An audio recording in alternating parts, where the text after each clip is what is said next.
চৰকাৰী কৰ্মচাৰীৰ দৰমহাৰ ক্ষেত্ৰত নীতিগত সিদ্ধান্ত ৰাজ্য চৰকাৰৰ আৰু কৰ্মচাৰীৰ মৃত্যু হ'লে পত্নীয়ে লাভ কৰিব 80% পেঞ্চন। ইয়াৰ উপৰিও 20% পেঞ্চন লাভ কৰিব পিতৃ মাতৃয়ে। অৱশ্যে পিতৃ মাতৃয়ে অন্য চৰকাৰী পেঞ্চন লাভ নকৰিব বুলি আজি উল্লেখ কৰিলে ৰাজ্যৰ মুখ্যমন্ত্ৰী ডক্টৰ হিমন্ত বিশ্ব শৰ্মাই। অসম চৰকাৰৰ কৰ্মচাৰী এজনৰ যেতিয়া মৃত্যু হয়, মৃত্যু হোৱাৰ পিছত আমি ফেমিলিটোক পেঞ্চন দিওঁ আৰু অবভিয়াছলি পেঞ্চনটো কোনে পায়? পৰিবাৰে পায়, ঘৈণীয়েকে পায়। যদি ছোৱালীজনী ডেকা হয়, স্বাভাৱিকভাৱে তাইৰ দ্বিতীয় বিবাহ হ'ব আৰু হোৱা উচিত, তাক আমি সমৰ্থনো কৰোঁ। কিন্তু দ্বিতীয় বিবাহ হৈ যোৱাৰ লগে লগে শহুৰ শাহুৰেকৰ ঘৰৰ পৰা ছোৱালীজনীয়ে নতুন শহুৰ শাহুৰেকৰ ঘৰলৈকে গুচি যায়। দেউতাক মাকৰ খুব কষ্ট হয়।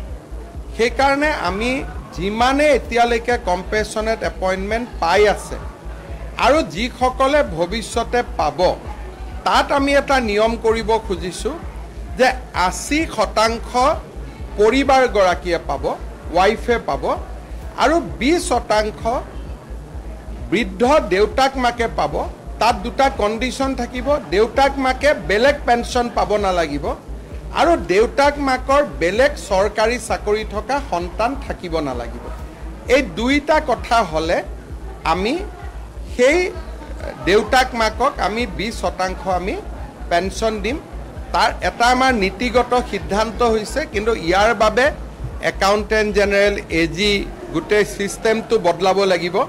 অকণমান 6 মাহ 7 মাহ সময় লাগিব, কিন্তু এই কামটো আমি কৰিবৰ বাবে নীতিগত সিদ্ধান্ত লৈছোঁ। সেয়া ৰাজ্যৰ মুখ্যমন্ত্ৰী ডক্টৰ হিমন্ত বিশ্ব শৰ্মাৰ বক্তব্য। আজি 1127গৰাকী ব্যক্তিক নিযুক্তি পত্ৰ প্ৰদান কৰি শ্ৰীমন্ত শংকৰদেৱ কলাক্ষেত্ৰত এই বিশেষ মন্তব্য আগবঢ়ালে ৰাজ্য চৰকাৰৰ মুৰব্বীগৰাকীয়ে।